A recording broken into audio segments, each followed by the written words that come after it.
And welcome everyone. Glad to have you on board today. You have VolcanoX live screen or live stream on your screen. Boy, oh boy, I'm already messing it up. It's gonna be one of those days. Anyway, welcome everyone. I'm glad to have you on board today. And yep, I'm your host, DrFox2000, who's not all here. He's sidetracked with other thoughts today. So, anyway, welcome to each and every one of you. First off, the wonderful moderators. Arizona Snowman is in the house, as well as a C&D boy, and Piggy is in the background, I'm assuming. Yesterday she fell asleep, which is quite all right. We know she's been on that holiday and a little mini vacation, and of course she was tired as all get out, so her falling asleep is understandable and acceptable, so that is all good. All good. And anyway, the reason I'm not doing so good today here, of course,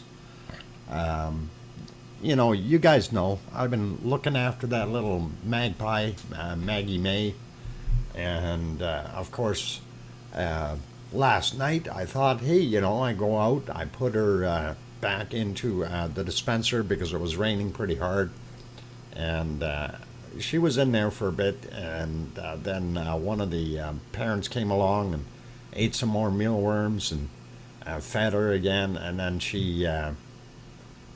the parent kind of took off and she hopped back out front into the rain, and I thought, oh geez, I got to go back down and go get her again, and it only took a couple minutes. She turned around, she kind of hopped back in, so she was kind of inside, not getting rained on, and she was still squawking outward, and a few minutes later she finally turned around and she hopped on right into the corner there and went to sleep, and I thought, oh great, she put herself, I'm back in there, I didn't have to go down, and I was so proud of that, and I thought, hey, she's catching on, this is great.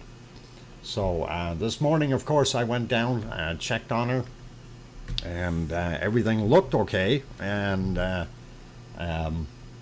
was actually kind of shocked when she did the old chirp chirp, and I don't know if you've ever listened to a magpie, but when a little one acknowledges their parent, they will always give a double chirp, and that's, I came up there and I said, how are you doing today, Maggie? And she chirp chirp at me, right? And I thought, okay, this is good, kind of heartbreaking, nice to know. And anyway, told her to stay in there, it's nice, it's dry, it's all good, so not a problem. Anyway, she stayed there, and of course I went on my merry way back inside and made my coffee and did my stuff and checked, and I didn't know, but I checked. This was around 7:30ish or so, and anyway, I went back down to go see at roughly around 10:30, 11 o'clock, and poor little Maggie was no longer alive. So very unfortunate, but hey, this is kind of the way it is. It's unfortunate. Mother Nature takes its course, and yeah, we feel heartbroken, although I did go in with the mindset knowing that this task could end in this manner, so it did. It's not the way I wanted to see it end, but hey, it happens.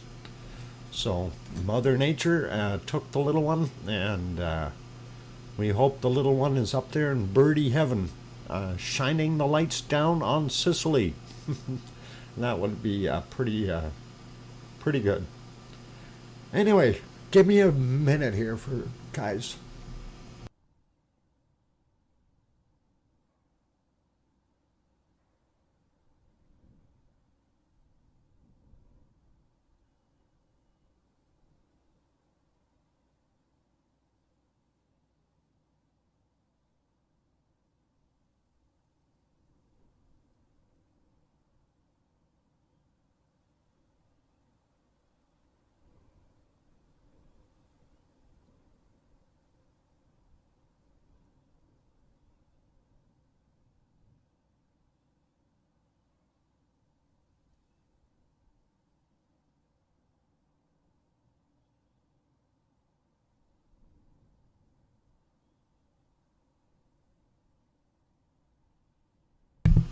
Okay, microphone back on, and yep, you're right, Linda. Nature can be cruel, but nature takes care of everything, and that's what we are kind of bound by, the rules of nature. And the thing is, yeah, Tetra, you're going down a path that doesn't work. Wild animals, babies get rejected by their parents when handled by humans. Well, I handled her multiple times, and yesterday the parents fed her over 12 times. So they certainly aren't rejecting her. So that wasn't the case. She was not being rejected. A matter of fact, I think the parents probably thought, hey, she's doing so much better hopping around. Let's feed her some more and stuff like that. So, yeah. But anyway, welcome everyone. I'm glad to have you on board. And I am going to say hi to everyone right after we give Hermione again got the cookies. Hermione, and we'll get you some cookies here. And so, 1, 2, 3, 4. All right, there you go, Hermione. You got cookies. Anyway, yeah, like I said, man, hugs to Doc. Such a caring guy.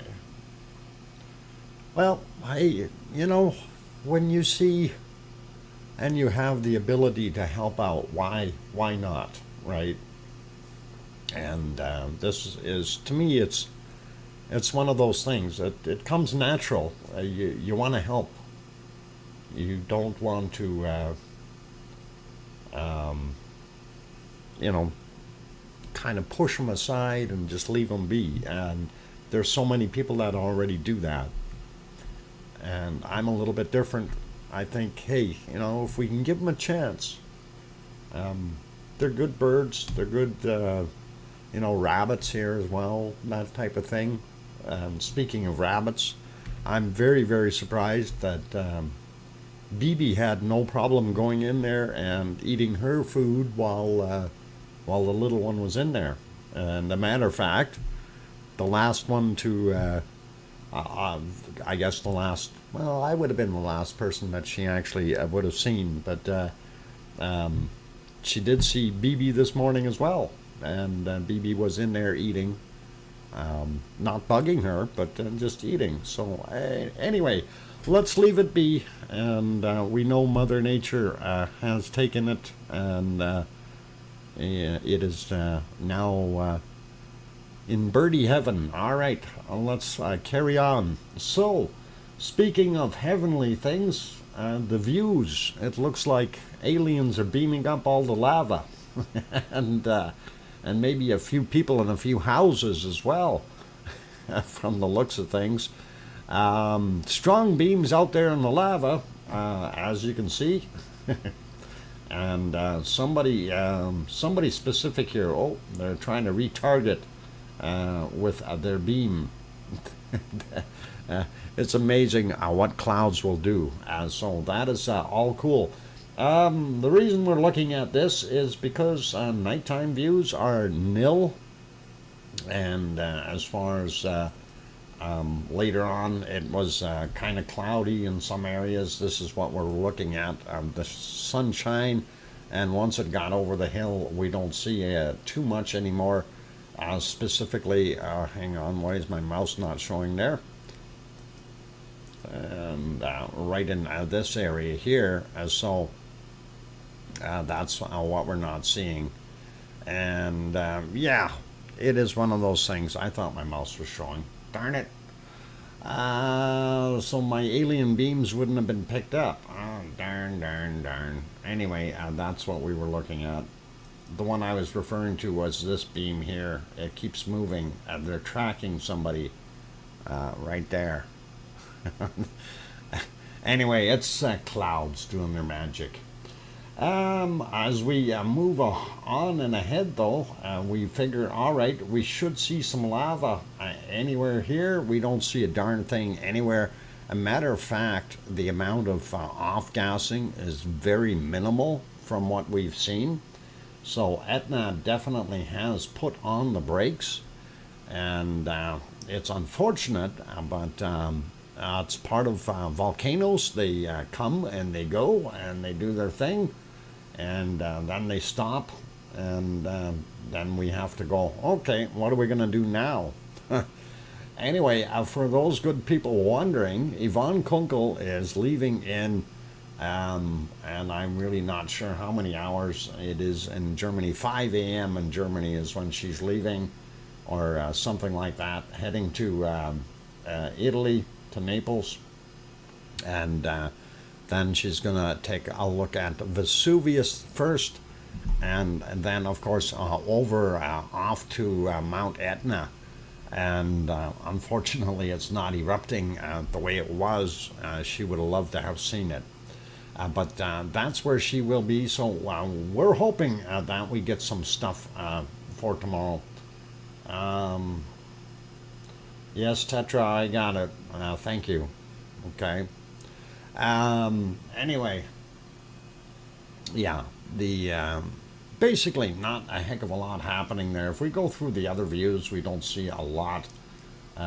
Just trying to give you a recap of the day here. You see the amount of clouds that we were dealing with or looking at, and you know, it went right into the evening, trying to get this going a little bit more.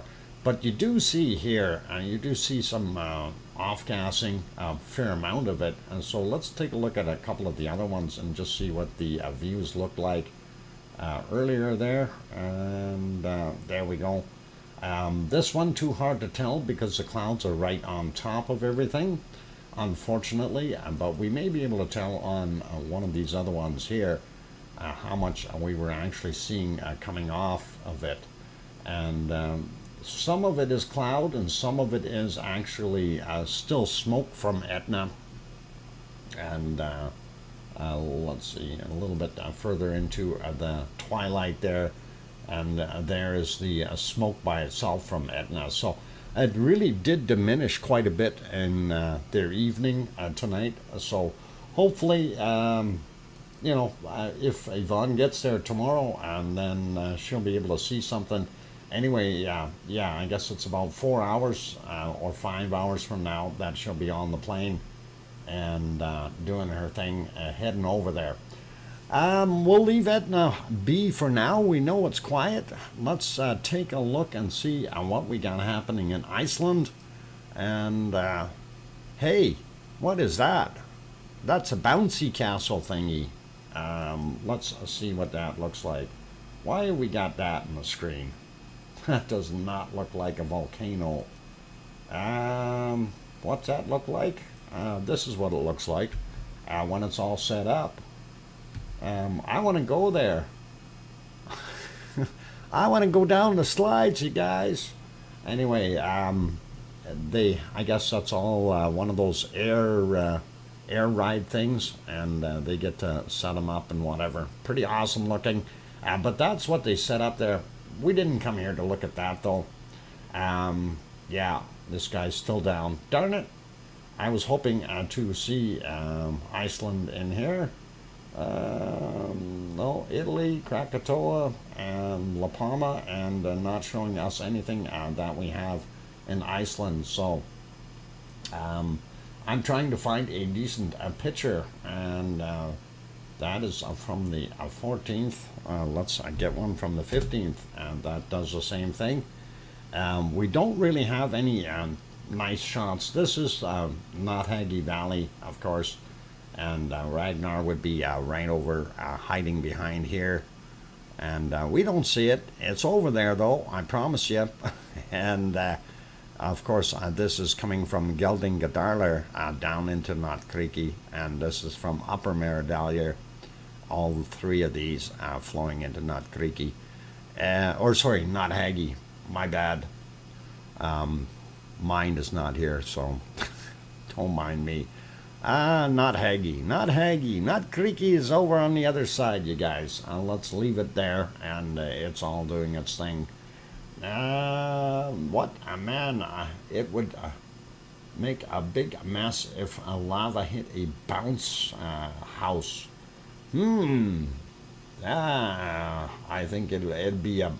Well, you'd see a bunch of black smoke, Mars 2028, because most of that plastic, of course, being petroleum based, would start really smoking, and we don't want to see that.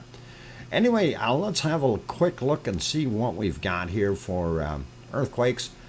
There is our harmonic tremor chart, and it is actually fairly quiet today, looking at what we've got going on. I'm going to refresh it just so we have the latest, and there you go. It is definitely on a downward trend at our beautiful Ragnar. We do see a couple of spikes in here, just tiny ones, so not a lot of shaking going on here. Certainly not as much as yesterday, so a whole big difference.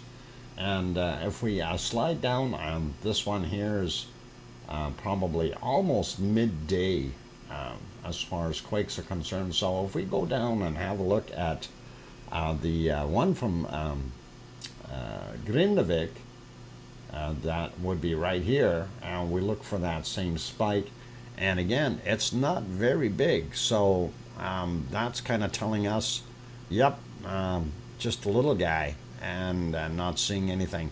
And that is also on a downward trend, so that's probably good for that area to see that. And well, I think, you know, the obvious, we don't want to see any lava flows heading right into the town of Grindavik.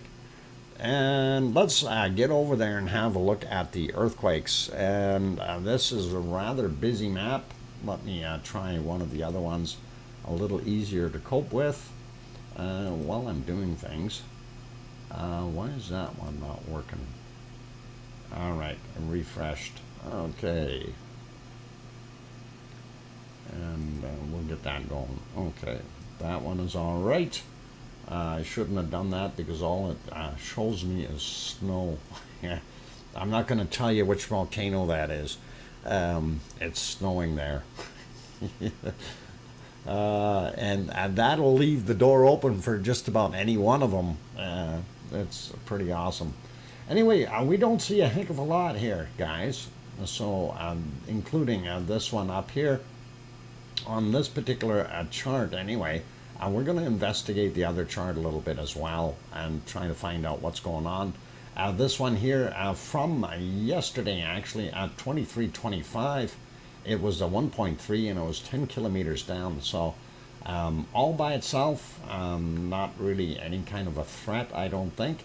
I was looking on this one, trying to see if there's anything around Astja or over here. We don't see a darn thing. So that is kind of going, I don't know, how come we aren't seeing anything in these areas?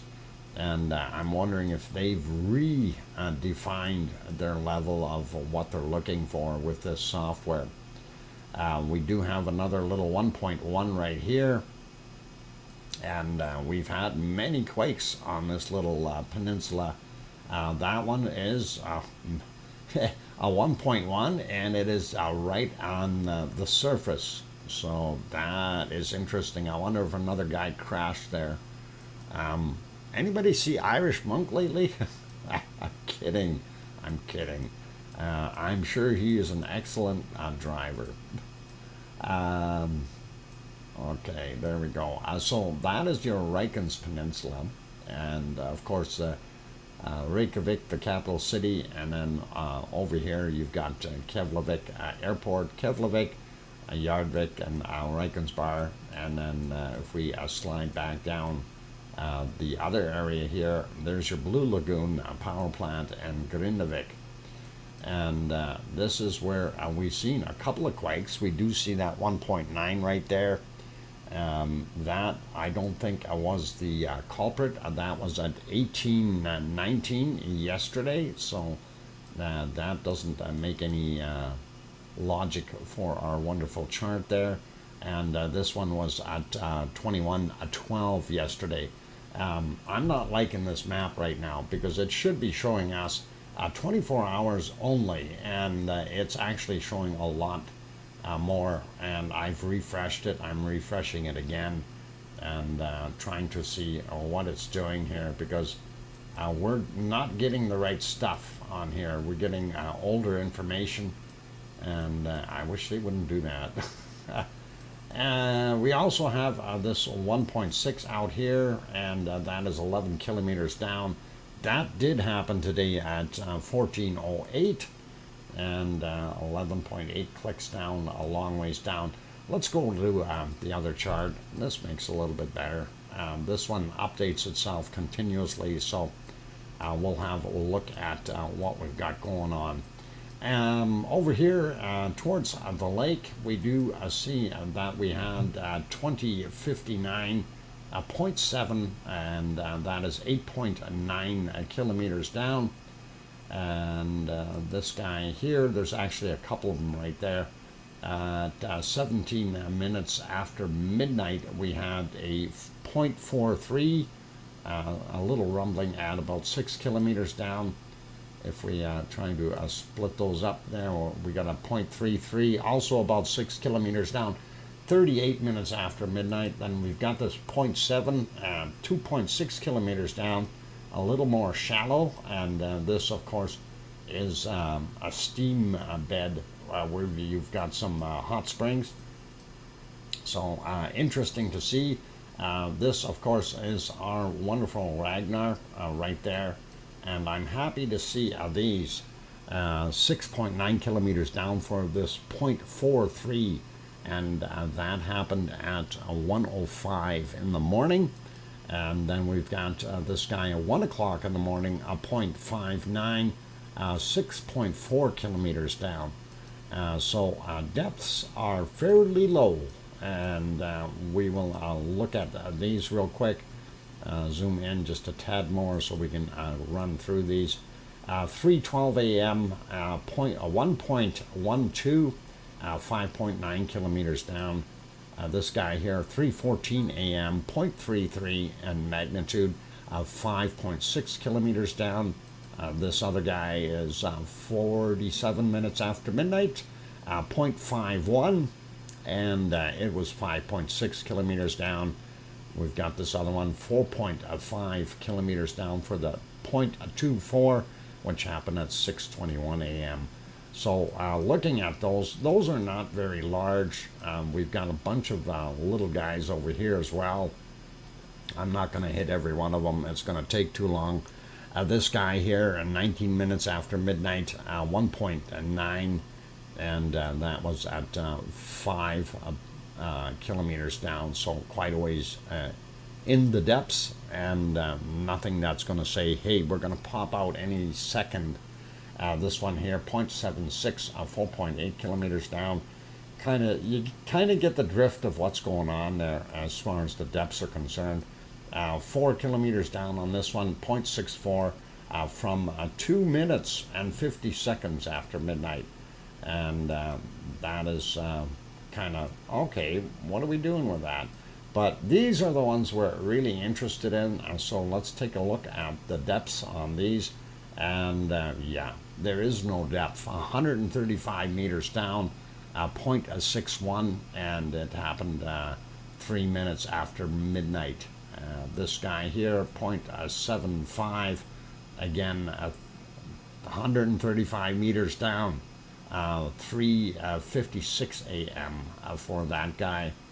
And this guy here, 0.59 kilometers down, so 592 meters. 0.58 is the magnitude, 231. And then we have this guy further out. Again, I don't mind that guy being there. 135 meters down, 0.03 in magnitude, 1:03 a.m. And then I'll take a look at some of these other ones. 4.9 clicks down, 0.77, 48 minutes after midnight. This guy right here, 0.74, 45 minutes after, 4.5 kilometers down. It was at 3:35 a.m. and not seeing anything else that is too wild or weird. Now, the other thing that these ones, because they're so shallow, remember what we were talking about? This is that uplifted area. And I'm wondering if we are, because it's uplifting in this area, I'm wondering if we're getting cracking on the edges of the uplift. And that's why we're seeing these so shallow. So it may be tectonic rather than magma pushing it up. Or it could be, well, just the magma is in a different place pushing up. This guy here from yesterday at 2309, 0.7, 6.1 kilometers down. We also have this 0.35 from just about 4 a.m. and it was 4.7 or 4.8 kilometers down roughly for 0.35. So not very strong. Nothing there that is going to upset anyone or make them freak out thinking there's going to be an earthquake or a volcano. Not yet, guys. 1.6, a little further out in the water here, 11.8 kilometers down, and that was at 2008 from today, their time, so that's fairly recent, that one. We didn't see anything else that is of interest. We do have this guy here at Cat Lab, and I'm surprised well, they didn't show this one because it's such a small one, 0.22, and it's 0.666 kilometers down, 666 meters, and that'll be the devil. He's down there trying to get out. 28 minutes after midnight. That's what we're seeing. This guy's out here by Hecla, and that is 0.6 and 0.9 kilometers down, 9:04 a.m. And that's what we're seeing there. We have a bunch of other ones there. I'm not going to bother going through all of them, but that's Hecla right there. So it's on the same body or mass that it has created, and that is pretty cool. Hey, Kananaskis country, welcome. I'm glad to have you on board. Also, 2 pineapples, welcome. Did I not say hi to everybody? Did I miss that part again? I thought I said hi to everybody. I must be slipping. You guys.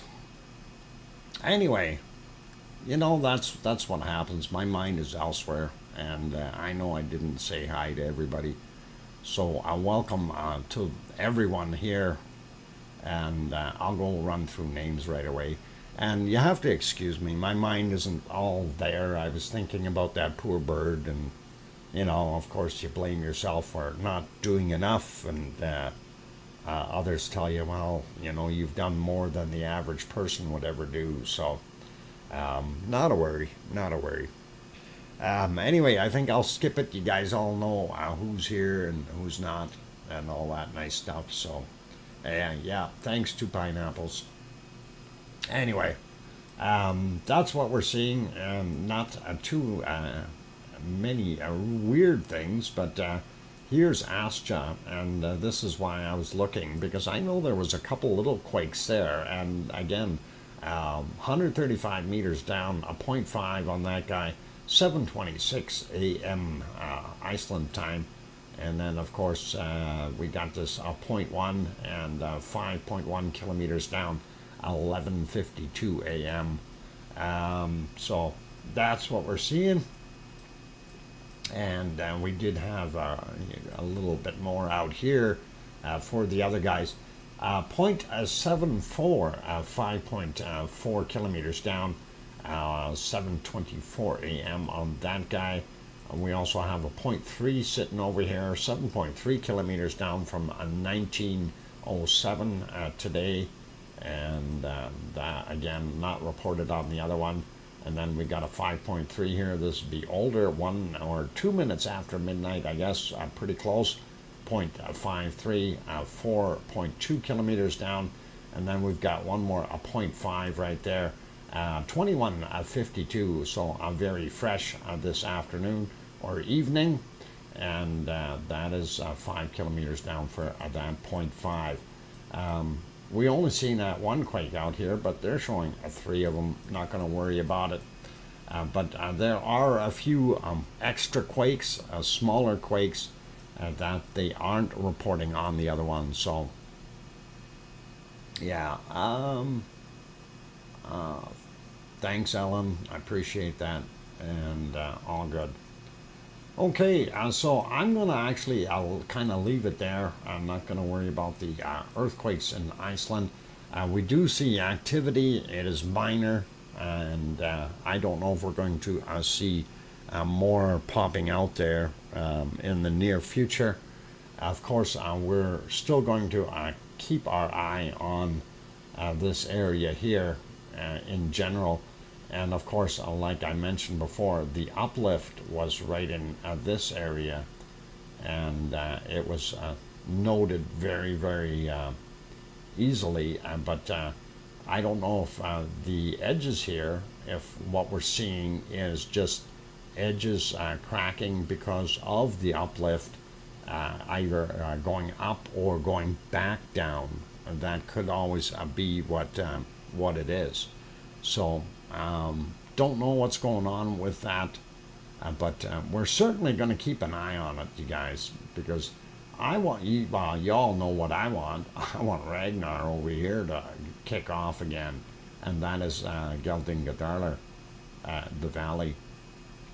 And then, of course, Ragnar sits right here, and it is created quite a hole there, or quite a big crater, a volcano. Anyway, for what it is, it went from basically nothing to well over 1,000 feet. So that's what we've got sitting there, and it's a butte. I tells you, it's a butte.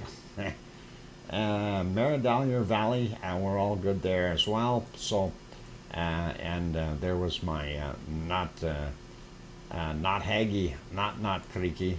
This is not Creaky over here in this area. So that is kind of what we are looking at. Anyway, you guys, I am going to put it over onto one of the other streams. We're going to see what we can find. Yeah, for a place that isn't open, looks like they forgot to shut the steam valves off. I'll leave it on Yellowstone for during the break here, you guys. And hopefully they'll swing the camera around a little bit for you to show you different things. And I am going to go take a break for a few minutes. So those wonderful people who are here, if you have not yet hit that like button, please help us out. It is the easiest and most economical way to support the channel by pushing that thumbs up. And also, if you're new and you haven't subscribed, please do consider subscribing if you feel we've earned it. And I do want to say we do have it open right now, so for all non-subscribers can come in here. But if we get those bad links coming through again, basically the porn advertising, we're going to have to turn on a subscriber mode only and close the door up that way to get rid of their bots. Anyway, let's keep smiling though, and let's keep our eyes peeled for Sasquatch and buffalo. That is important on this particular stream, or the ones coming from Yellowstone anyway. And look out for those big bad Sasquatches. They could wreak havoc since there's not supposed to be many humans there. They've got free play. Close up FAF is alive again. What? Close up FAF. Oh, you mean that other guy that let me see if I can find it. Where did it go? Oh boy. Yeah, everything's mixed up here again, guys. So bear with me. I will find them. Where? Oh, here. Let me see if I can get that going, and if we do have a camera there or not. Okay, I'm not sure which one you're referring to, but I'm looking at the other ones. The close-up at MBL is working. If that is the case, then we'll have a quick look and see if we can find it. And yep, they got it going again. So maybe we can leave it there for the duration of the break. We'll see, and just have a quick peek. Yep, it is on, and let's put it over there, you guys. And I am going to leave it there for the duration of the break. Please note, this is 11:30 p.m. or 23:30 is the time, and that is still light outside. And yes, we do have a bunch of smoke coming off of Ragnar, so it is still in a fumarole state. Pretty awesome. Anyway, I'm going to go take a break. I'm your host, DrFox2000, here in Edmonton, Alberta, Canada. And we'll be back in 5 minutes. Keep smiling. And I even got music on. That should work. Okay. Oh, cool. I'll be back, you guys. And don't go away. More to come.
And I am back. Welcome everyone. I'm glad to have you on board. I'm your host, DrFox2000, and this is VolcanoX live stream.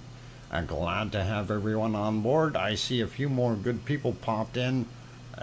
Just gonna say hi to a few here. Leo and Grandma B and Sue Hayes. Hermione, of course, who got the cookies first.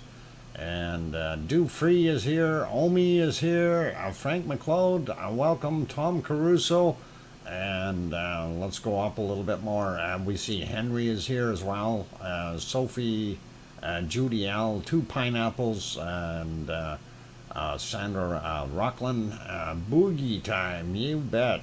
And anyway, and a whole bunch more of you wonderful people that came back, like Mars 2028 and so on and so forth. So, I'm not going to list all of them off right now. Unfortunately, I kind of messed that up starting out. And I see Arliss also made it in. Welcome. And anyway, welcome to all of you. It's been kind of a emotionally rough day here. Losing that little bird this morning really kind of, put me in a downer. It really did. Especially when yesterday, the little one had so much progress, hopping around a lot better and eating and stuff like that. So it is what it is, though. We got to keep chin up and keep going, keep moving forward, you guys. So that's kind of the scheme or theme for the day. Anyway, let's take a look around the rest of the world, and we'll see what else is happening. And right there is Sakurajima and the ice cream boat. Of course, Sakurajima and the ice cream boat. The two have to go together. For those who are not familiar with this, let me get the pointer going here. As soon as I find where we are, there we go. There is the boat. The ship is actually sitting right there. Sometimes we have two ice cream boats come in at the same time, which is really nice. But that is pretty awesome to see. And they do have really, really good ice cream, apparently. Decent flavors from what I heard. And I don't know if some of these things will work or not here. All right, I'm not going to worry about that. Anyway, let's go over here. Hey, get that crane out of the way. Anyway, you can see a little closer up there Sakurajima, and it is off-gassing, smoking, doing its thing, but not as wildly as it could. If we have a peek at the crater, this is what the close-up view actually looks like, and we're seeing things pop off of there fairly well, cloud-wise, so it definitely is continuing to be active. And I'm wondering if we can see it on this one. Maybe not. No, I thought I seen some glow in there earlier during the night, but maybe it was just my imagination looking at it. No, I guess not. Okay, we're going to put that back onto a live. That is what it looks like right now. So, Sakurajima. Hey, Trev T, welcome. Glad to have you on board. Oh, they zoomed it back out a little bit. That is awesome. And that looks pretty good. So, yep, definitely off-gassing, doing its thing. And I like it. Looks neat, but we're not seeing any lava. We need some of that. All these black striations here, obviously made by something. So let's get more of that. Please, somebody go ignite it. Anyway, ice cream boat still there. Hurry, hurry, hurry down to the shore and get your ice cream. They've got all kinds of nice flavors, including volcano and lava and what is it, cherry lava? I have no idea what they are, but we'll have to look at those when we get back over to the bacon seeds. Do they have ice cream boats in Hawaii? I don't think they do, eh? I know they got duck buses. that go right out into the water, which is pretty cool, and that is pretty neat. Yep, a lava ice cream. They do actually have what they call lava as far as that flavor. There is, of course, Mount Fuji, and Mount Fuji has got a tiny, tiny little lenticular cloud on top of it today, which is kind of cute. So that is pretty awesome. Yeah, two pineapples when I was over on Oahu. I watched this bus driving along there, and I thought, my God, that guy's going to go drive right into the water. And sure enough, and he goes and turns the props on and starts boogieing, and I thought that was pretty awesome. So I guess that's Sandy Beach or something. What I'm not sure what they call that area, but it was pretty cool. I liked seeing that. Anyway, looking at other Japanese places, and of course here is Aso-san, and of course we see hey, Judy L signed up as a lavalier. Welcome, Judy L. And let me just write that down. Judy L. Thank you. A new member. All right. So pretty awesome. I think that's a new member anyway. Perhaps a renewal. We do see ASO off-gassing. And remember all that rain we had yesterday here. It's no wonder it's steaming. It's going to get rid of some of that lake that is in there, and hopefully it will happen. Now I don't know if this other one came back. I checked earlier, it was not, and it is still not. So we have no view of our other good volcano, and that was our pea soup view, of course, of Suwanoshi-jima. And unfortunately nothing now, so that camera is down, and I hope we get to see it a little bit more.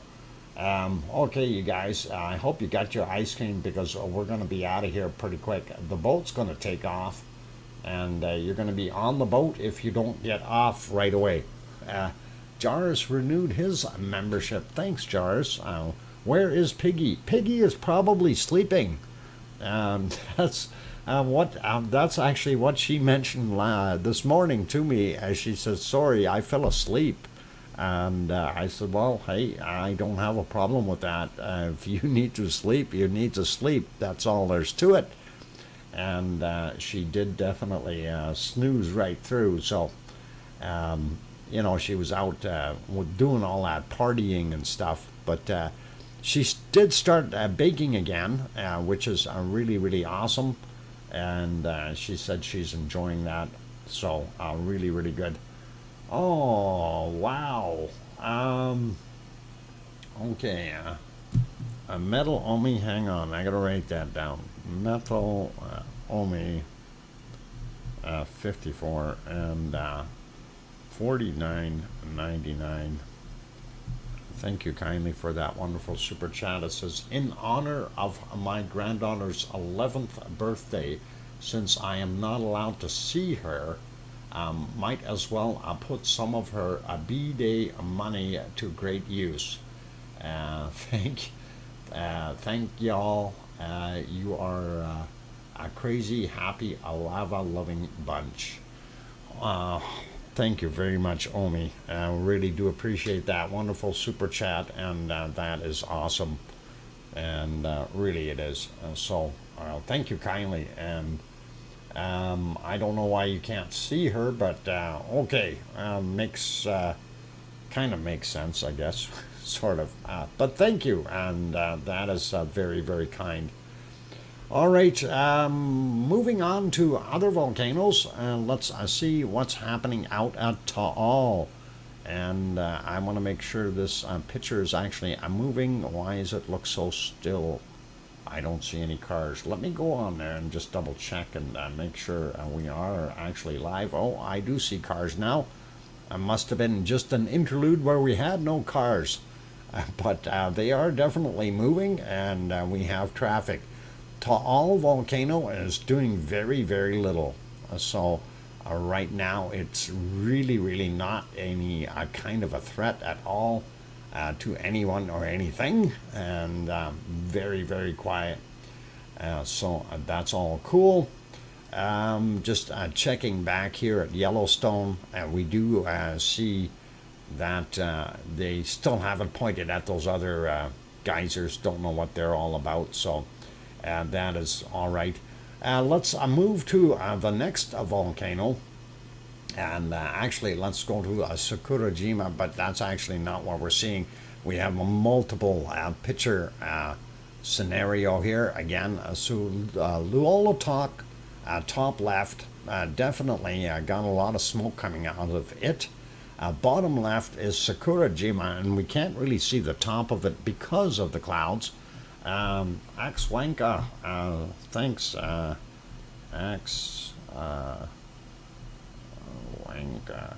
and that is a $2.99, a wonderful super chat. Thank you very much, and do appreciate it, Axwanka.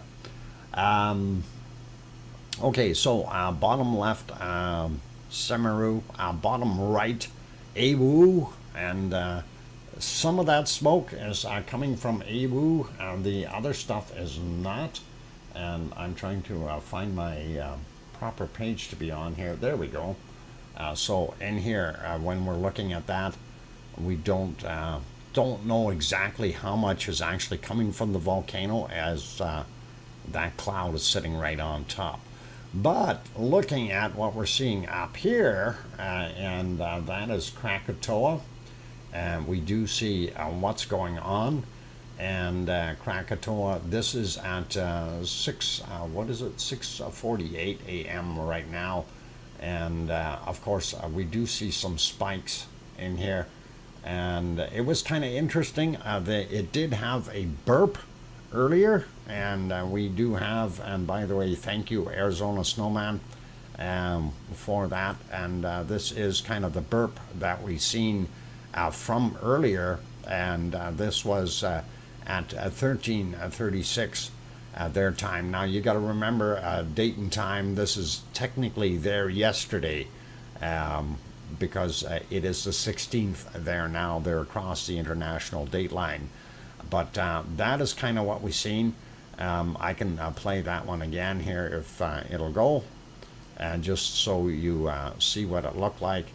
And that is pretty awesome to see coming out of Krakatoa. So that is cool, neat, interesting, and I thought we'd throw that. Anything new in the last month I've missed? Jairus, there's all kinds of things new. You've missed Etna erupting, you missed, let's see, what else did you miss? I have no idea what you missed and where you left off. But right now, just looking at what we've seen, that was from Krakatoa. Pretty awesome, and we'll see if we can look at it later on again. And presently, Krakatoa is, of course, putting out a fair amount of steam and stuff. We gotta wonder what it's doing, but we'll see. If it burps up again, definitely we'll see what we can do to keep an eye on it, as long as they keep streaming. Yeah, Jairus, Etna erupted. And they had the big fire on Stromboli. Stromboli set half the island on fire. Don't know if you heard about that part. Burnt a bunch of houses and stuff, but they got the fires out, but the lava kept coming. Bunnies okay? Yep, bunnies are fine. A little baby magpie passed away this morning though. So anyway, let's carry on here. Going over to Merapi, we'll have a quick peek and see how Merapi is doing, if they are still on. Yep, they are. Unfortunately, with the way it is right now, you don't even see the darn thing. Let's find that wonderful, colorful picture and see if we can back up a little ways. Yeah. I don't think we're going to have much of a view of Merapi today. This was during the night. That's what we were seeing. It was clouded over big time. So not a heck of a lot of lava for Merapi, you guys. And that's kind of it. And it's unfortunate, but that is the way it goes. This is their other stream. Whoops, need to turn that on and this off and this off. That is their other stream right now, not working. That's okay. And of course, then we pop over to New Zealand for a second. And this is Mount Ruapehu. And Ruapehu is hiding in the clouds as well. I'm just wondering if we can see it anywhere here. Just sliding along. And it doesn't look like it even in the evening. They had that. You got to remember, they've got that big heavy system that was pushing through. And that's what those clouds are from. So those are traveling from the west to the east. And that is what we're seeing, that big storm. Clouds are moving fast, you bet they are, and this is extremely fast. What we were seeing yesterday reminds me of here. Yeah, I don't know. They had a really bad storm though that was hitting them. At first, it was hitting them from the west side onto New Zealand. On the well, both North and South Island, but then what ended up happening is that system moved south a little bit more and started skating along the edge of it and really whipping things up right on the coast. Thank you, Kevin, for that 4 minutes. Do appreciate it. And anyway, let's take another quick look. We can go to the Azores. And, you know, I always say, hey, there's those wonderful lights across the bay. And that's from, or not a bay, but from the strait. And that is Pico Island. And I never really show it because it's happening at nighttime. So here, there you go. There is what it looks like. And we can see Mount Montana sticking up there very proudly. So that is what that scene actually is like. And it helps you out a little bit seeing that and understanding where those lights are. And of course, the island, you can see those lights along the edge of the island, so all the way along there. Hopefully that helps you out a little bit with the view. Didn't get another one of this, but we do see a lot of water, white water down on the bottom, indicating the seas are fairly rough. Don't go boating. And let's go to the other harbor. We see some moon shining through over here somewhere in the distance. This again is, I believe, possibly the ferry unloading with their bright lights on, and then you've got another ship anchored just a little ways away. Let's take a look at the Azores. So this, of course, is Pico Island, and I wanted to zoom in. Yeah, there, Montana, do Pico, and that's that big mountain that we were looking at, or volcano. But that's not the one that is the concern. This island right here, Sao George, and that is the one that we are interested in. And they did have two more little earthquakes, nothing to speak of. 1.8 at 3:56 a.m. and then also a 1.6 at 21:54. Those are the only two that we see on this particular map, and that is what is fresh from today. And they both happen in that same area. If we pop over to the other map, and I'm going to refresh this one because of it always does that to me, and I'm going to get rid of this. All right, let's make that guy a little bit bigger, and there we go. So we don't see anything out in the water anywhere, so those earthquakes are gone. According to this, there are only the two here on Sao George, one 2.2 about 20 hours ago, and 2 hours and 2 minutes ago for that 2.0, a lot higher than what the other guys were saying.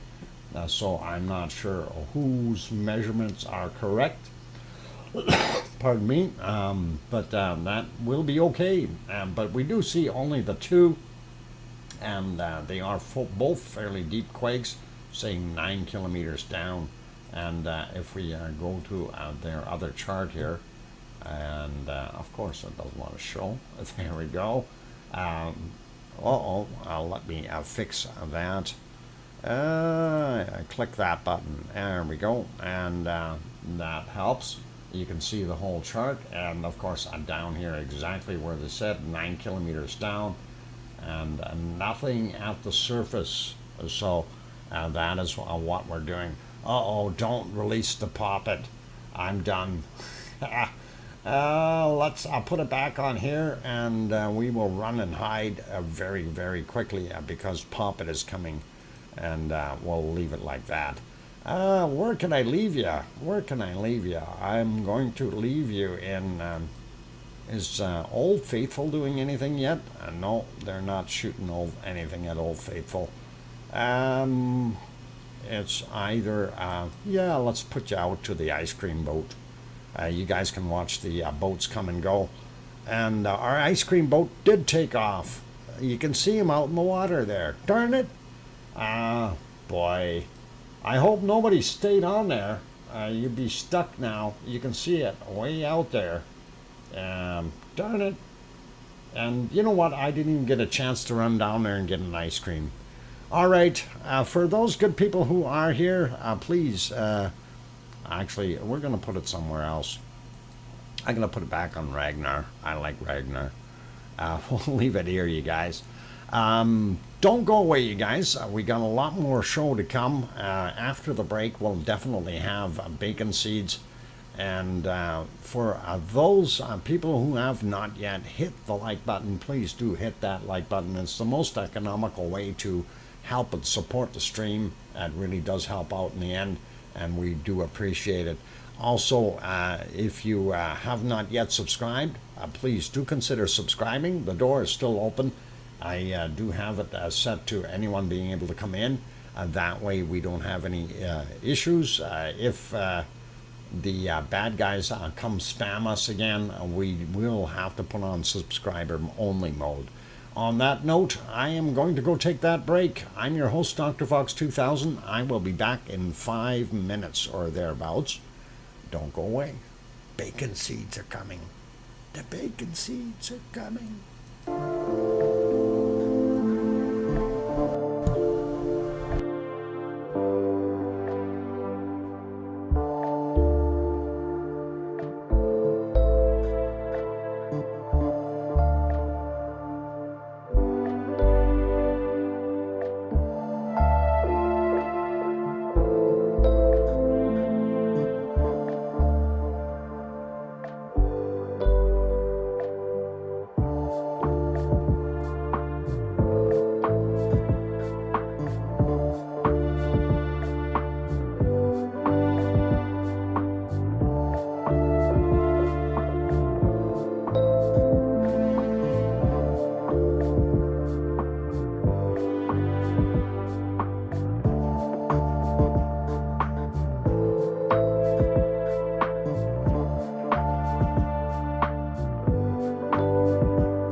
And there we go, I am back. So welcome back everyone, and glad to have you on board. I'm your host, DrFox2000, and we are watching the VolcanoX live stream. Glad to have everyone here, and thank you for the welcome backs, you guys, from Trev and Leo and Sue and Grandma B and Mars. And that is wonderful. Thank you, everyone. While I was sitting here kind of looking at Ragnar going, okay, why is it still showing so much heat and so much smoke? You know, you'd think that this thing would have cooled down a bunch by now, but I guess it just doesn't. And Nancy Buchanan, hey, welcome, and thank you for that. Welcome back. Same with Kevin Haynes, of course. Thanks, guys. All right. I was looking at the other camera too, and I do see BB came to eat, for those people who need to know that. And she hopped up there and she looked around the dispenser, and then she went to go eat. So obviously, she knew something was up. The little one is no longer there. So she was looking around, trying to figure out what's going on. Anyhow, let's get to our bacon seeds. I did say we were going to do that, and we do have yesterday's picture still underneath there. That is that wonderful little flower guy. We'll turn him off and put this new one on. And I do believe this is the same pig, only from two sides. And what makes me suspicious of that is it looks about just as fat from both sides. Anyway, gotta love it. Bacon seeds are so much fun. Let's move on to our next wonderful bacon seed. And little fatty. Here's a couple little sleepies, and they are definitely got their eyes shut and sleeping. Don't wake up the piggies. All right. I hope I didn't get Poppet going with that. Hopefully, Poppet is not listening to this, and that'll be cool. Axe Wankoff, thanks for the welcome back. Yep, they are indeed kind of cute, but this guy is cuter. And, of course, that is a mini pig there, and a little fuzzy guy. He just looks tiny and cute. And he's got a smile on his face. I wonder why. Yeah, let's keep going. We'll get to our next one here. And yeah, that is a very tiny one, considering you take a look at the size of the lady's hand there. Either she's really big, or that pig is really small. And I think the latter applies. Let's have a look at our next little bacon seed. And that is this cutie. Staring at you, giving the evil eye, I guess, is what he's doing, or she. Always so hard to tell whether they're boys or girls, or male or female. Anyway, let's move on and have a look at our next one. And this is our next little guy. This is definitely a tiny little bacon seed. Again, you can see he's very small, and gotta love it. Those little guys are always cute, right? And reminds me of someone. Oh, mischievous someones. All right, let's have a look at our last little bacon seed for today, and that is this guy. And again, a very small little bacon seed. It's got well-fed, nice little round belly on him. And definitely a little guy. And that is pretty cool. So looking awesome, you guys. Those are our wonderful bacon seeds for today, and I hope you guys enjoyed them. Let's take a look at some more volcanoes around the world, and hopefully we can find some that are visible.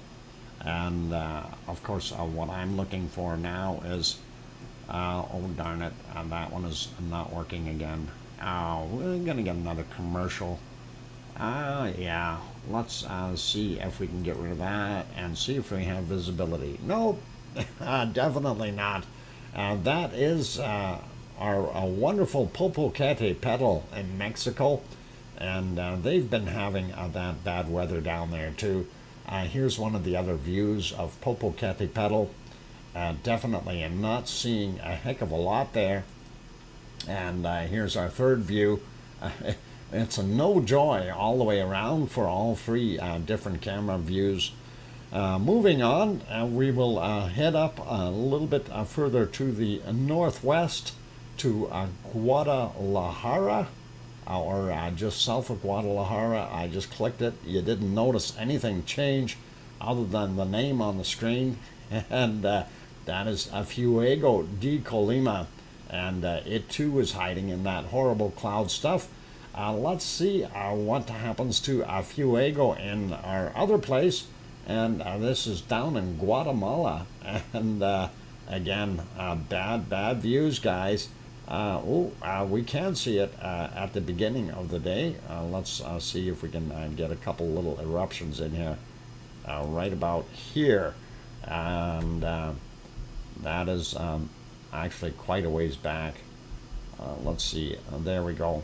We can see it actually doing its thing, throwing out some material. That was at 8:16 this morning, and it's been hiding in the clouds ever since.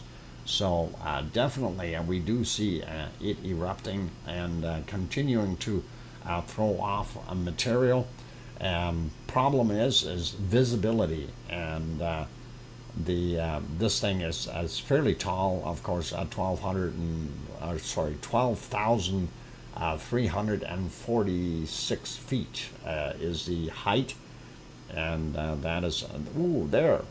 Look, it's Superman. No, I don't know. Who was that? Mario Brothers? Coming out of the volcano. Anyway, that is about all we're going to get out of it. The rest goes to gray screen from here on in. Yep, a little puff. And I don't think we had too much. Oh, actually, it does get a little better. Here, you can see a little bit more. And we did have another little puff here as well. Let's see if I can advance it. There we go. We'll let that run, and you can actually see a little bit of that material being tossed out. And if you take a look, you can see the white spots here. Those are dust plumes that are raised from the big rocks that are being thrown out of there. And when I say bigger rocks, I'm talking about there's stuff up to a meter in size being tossed out of this thing every time it erupts. So don't be standing there with your baseball bat expecting to catch something. It will definitely give you a hard time. But that is what Fuego in Guatemala is doing, and it is continuing to do it well. Pardon me. Now, the other ones, I know we had trouble with their cameras before. Yep, this one still not working, stuck on the 9th. This one is stuck on the 11th. And so Tolica and Momotombo not working. We'll move over onto the next one, and this is Masaya, also in Nicaragua. We can see that one is active. Definitely a lot of smoke or pluming out of it, and I don't know if you want to call it steam or smoke in this case. Probably a little bit of both. It was raining like a banshee here earlier, and I'm glad that we can actually see it now. So pretty awesome. And let's pop over to let's see, Yellowstone. Yeah, they're showing one of the other geysers kicking off there, so Yellowstone is still doing its thing. That is pretty awesome. And I guess we can pop into Hawaii real quick. Now, I didn't do any major recording this morning from Two Pineapples. All I did was grab the screenshot for today and I should have got a couple of his neat shots there, but I didn't bother, and I wasn't exactly feeling up to it, if you know what I mean. And this is pretty awesome, though, to see. You notice a lack of people, and of course, for those who are not aware of the situation, we did have, or they did have, record rainfall in Yellowstone. We did post a couple links yesterday there about what it looked like in the area. And yes, they have a lot of problems with the Yellowstone River being its highest level that they've ever recorded. And it has taken out a multitude of bridges now, not just one. It's actually taken out, I think they said 3 bridges, and it's chewed up a bunch of highways, as well as wrecked some homes and killed power in many places, stuff like that. So damage is fairly high, and of course this being a junction or corridor area where people from Montana drive down and get into Wyoming and then cut over into Idaho and that kind of thing. They now have to find alternate routes. The travel to the north is no longer a go, or from the north to the south, I should say, depending on where you are. If you're coming up towards Yellowstone or south from Montana towards Yellowstone, either or, you're not going to be able to pass any of those highways, because those highways don't necessarily exist. Okay, I'm not sure what's going on there. Is that a vehicle sitting there? I'm a little bit dumbfounded here. Let me get on there and point to it. Is that a truck? It looks like a truck sitting there, or maybe that's, oh no, that's just a boardwalk with a bench. Okay, I thought that's like a truck window and or a van of some sort. Okay, never mind. Yep, a couple of bridges are gone for sure, and that is what Yellowstone is doing. We can zip over to Hawaii, and of course this one was from yesterday at 8:51 a.m. Why is that from 8:51 a.m.? That doesn't make sense. Let me see if I can refresh that and see what we got. Home sweet home. Hey, where'd all that lava go? I wasn't even there, man. 2 pineapples, it wasn't me, okay? I did not take your lava. I promise. It's not me. It wasn't me. Really, seriously. That was full this morning. What happened to all the lava? Or did you take it home with you, 2 pineapples? Yeah, Trev. Where's Trev? Okay, there is an APB on bumper trucks. All right. Well, hey, while we're looking at this wonderful picture, remember what I was saying about the lava tube underneath going into the tow area? Well, there it is visible, and there you see that bridge right across the top. That is pretty awesome, and yeah, APB on lava trucks. I have no idea. Trev, where the heck did you park that lava truck? Yeah, I see it. All right. Anyway, he's bringing it over to Ragnar. 2 pineapples. If you want to see a good show, go back to Ragnar. We're just about ready. A few more truckloads, and we'll be able to do it. Anyway, that's why Ragnar's smoking so much. I know, I'm letting the cat out of the bag. Anyway, yeah, it's pretty cool. Okay, let's carry on with our wonderful next picture. By the way, before I do that, actually, I was going to mention this. Having seen 2 Pineapple stream this morning, he had a pretty good close-up on this area from his observation point out in the sticks there, and this stuff here is actually quite tall. This is probably I'm going to guesstimate it's probably 4 or 5 meters in height. And two pineapples help me out with that. What's your guesstimate on the height of that hornito that it kind of built up here, or ring around the toe area? How tall is that roughly? How tall would you say it would be? Because I'm looking here, we've at least lost 4 or 5 meters worth of lava in here. And when we're talking 4 or 5 meters, somewhere 15, 20 feet down, if not more. So these things must be pretty tall over here already, and kind of wondering from the bed. So it's probably more like 20 to 30 feet tall. It's huge. Okay, yeah, 20 to 30 feet. Kind of about 6 to 10 meters in height. And that is, yeah, that's bigger than a human, put it that way. A lot taller than a human.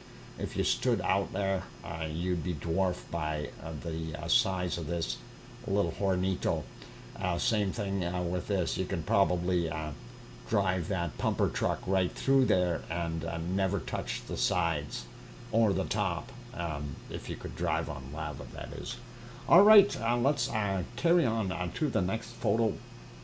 And of course, this is from about 1420, so that's 2:20 p.m. Their time. And we do see the primary vent over here that is also built up a similar hornito, and that would be much taller than what's around the toe area though. And then we do see that little opening here where that lava tube is that feeds the little pond or lake. And again, you can see all the way around where all that smoke is coming out and the lighter shaded areas. This whole center area is what is lifting up, and that includes the lava pond. And that is kind of neat to see it lifting up and going back down. And I'm wondering when it's going to really fill the rest of this caldera up and start pouring out. Once it gets back to this other side here, it'll be pretty cool. And I think it was this morning where two pineapples and his wife were observing there was some smoke coming out from up here somewhere on this level. So it was kind of weird to see. And I think it's right in here. I'm not sure if it's right there, but I do believe fairly close. So kind of odd and weird to see that. But again, we know that there is a lot of stuff going on underneath that lava bed that we don't see. And there is a lot of magma movement, right? So Opatus is in the house, as well as Gura. Welcome. Xwenka says, all of the above, thanks. All right, not sure what that is. Yeah, it was an interesting sight. You're exactly right where you had where we had the camera pointed. Yeah, so over here, and that is kind of weird to have seen that. And I thought, okay, maybe we are going to see some more action.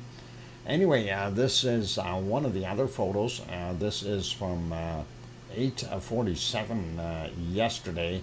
And we're going to refresh that so we get today's fresh one.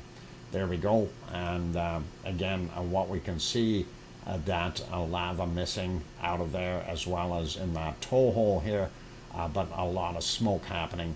And again, you can see the crack here. That's kind of the edge of this area has raised up, and this is a little bit further down. So kind of weird to see that.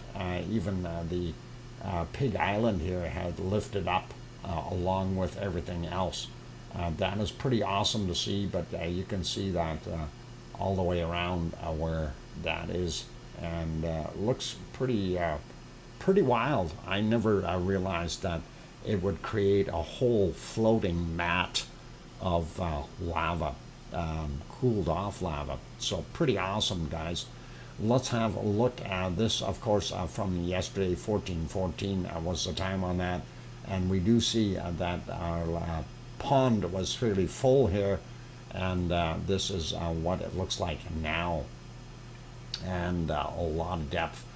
In the thermal here, you can see that is where the primary vent was actually located, and then the lava tube feeding down into this little point here.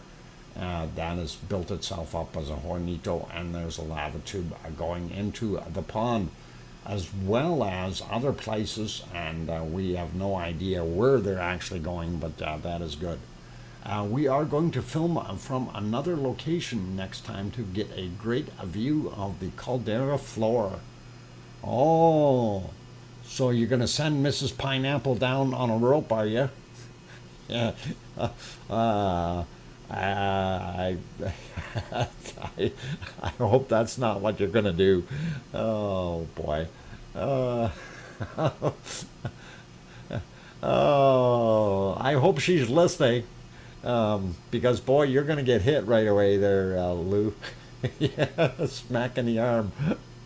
Lower her down on a rope. It'll be okay.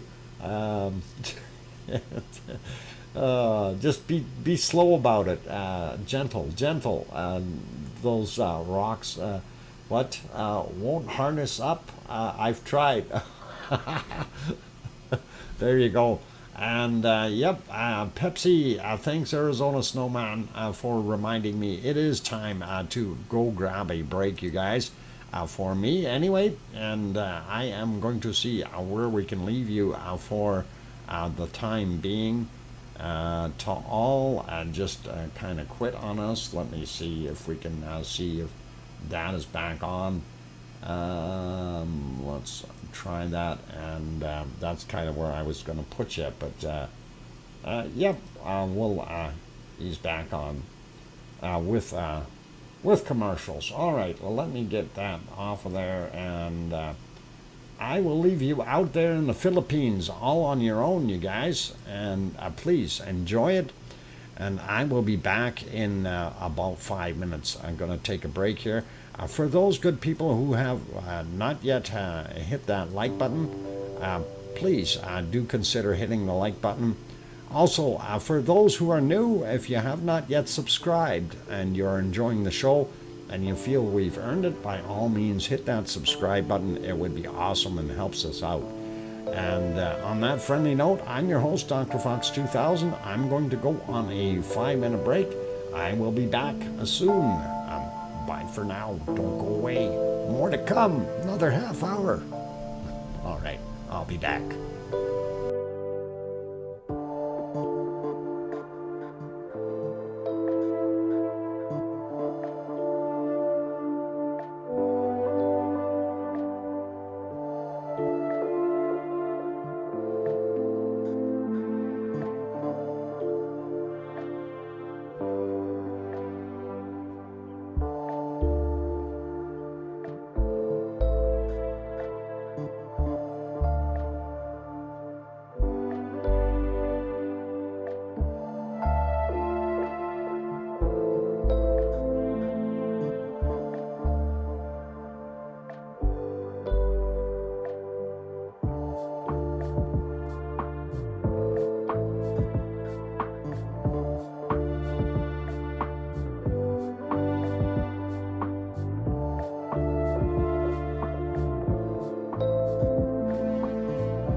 Okay, guys and gals, I've turned the microphone back on. We'll turn that music down. I didn't bother with the other song or intro thing there, so not a worry. We're going to carry on and keep going here.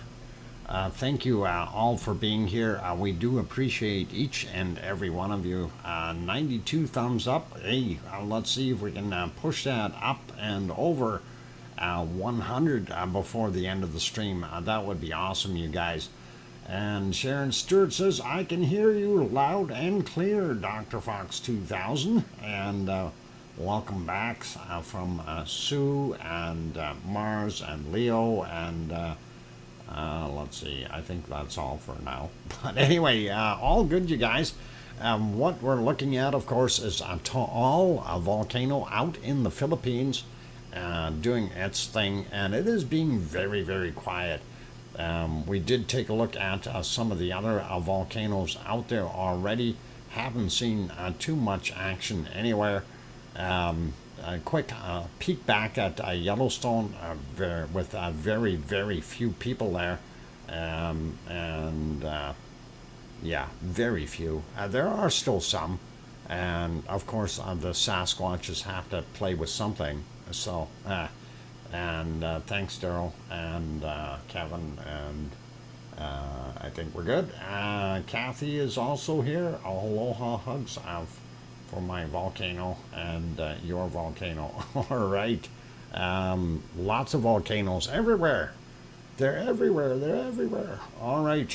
Let us take a look, though, at the rest of the world and see what we have happening earthquake-wise and so on. And I do have a concern on the earthquake map. We will take a look there right now. Worldwide earthquakes from USGS, of course. And first thing I always say, it's the red dots are the ones that were freshest. So having a look here in the Middle East and zooming in on that area a little bit, not that much, there we go.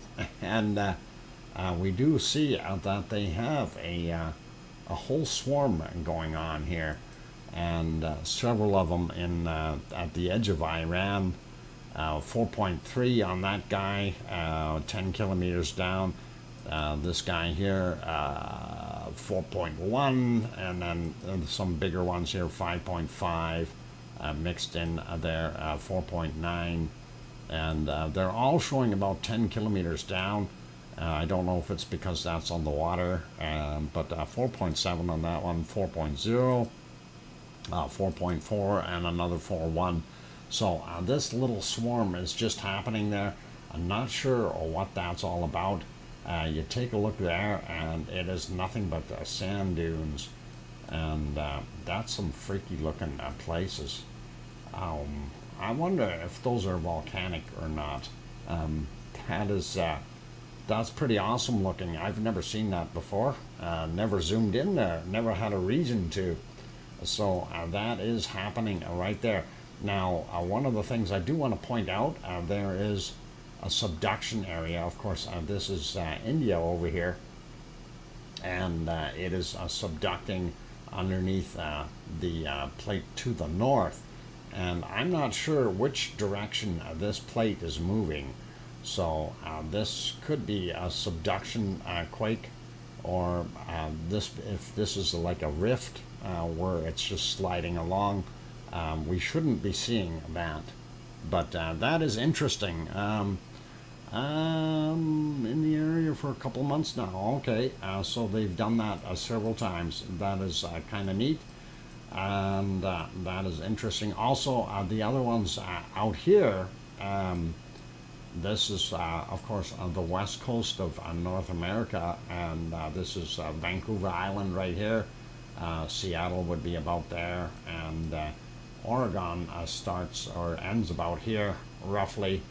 And we do see this swarm out here. Now, I'm not sure which side this is actually on. I don't think it's going to pose too many issues. This one, 5.6. 4.3 on that guy, 4.0, and again they're only showing 10 kilometer depths, So it's not telling us exactly how far down they are, but that's what they're seeing. There's a whole bunch. This being a this is actually a rift zone, so it's going to slide along. We're not going to see any tsunamis from this or anything like that. If it happened here, you might, but not on this vertical portion. You would also, if we seen them on here, you'd see something. But this, if I recall correctly, one is sliding. This plate here is going this way, or sorry, that way, and this is going that way, or something like that. So they're heading apart anyway, or sliding along each other. Okay, packing up for the day and heading home. All right, two pineapples. You do your thing and stay safe, my friend. And we'll hopefully see you out on the next one. Wanda Fuca is gonna go soon. Yeah, well, if the Wanda Fuca plate pushes in a little bit more, and the seeing quakes out here is not a big deal. Okay, and I should stay a little zoomed in. This, if we see them out here, it's not that big of a thing. It's when we stop seeing these ones in here. This is what gets scary. So guys like this one and these in here, and we're not seeing that many quakes, and we need to see a whole bunch more, because what's happening is we're getting tension building up on that spring, and it is definitely a dangerous situation. You should be seeing something like what you're seeing here on the San Andreas fault, somewhere up in here, or at least a lot more scattered stuff, and we're just not seeing those in southern Washington and Oregon and northern California. Actually, most of it is in Oregon here that we're not seeing. We really don't have that much activity there, and that is something too. Also, if we get this pushing in underneath, and it does create that big quake, we're also going to see a bunch of the volcanoes start erupting on the west coast here. There's a great possibility of that, put it that way. If it ruptures, Seattle and Vancouver are gone. Yeah, Seattle, Portland, Vancouver, Portland. Like if you get, well, read the book. It's called Full Rip 9.0. And let me see, where did I put it? Yeah, I do have the book here somewhere, but it is called Full Rip 9.0, and it's Linda something that wrote it. And anyway, it explains what happens and how it happens, how the whole process is there. And yeah, technically it is overdue. So regardless of what anybody says, people have their numbers. This has been proven by the guys that have done actual physical sampling of the ground floor, the ground in both the subduction area as well as all the way along the coast, and they've been able to determine the dates that these things actually happened. So no, a great loss with Poland, but front row seat by Seattle. Yeah, you wouldn't want to be around anywhere there if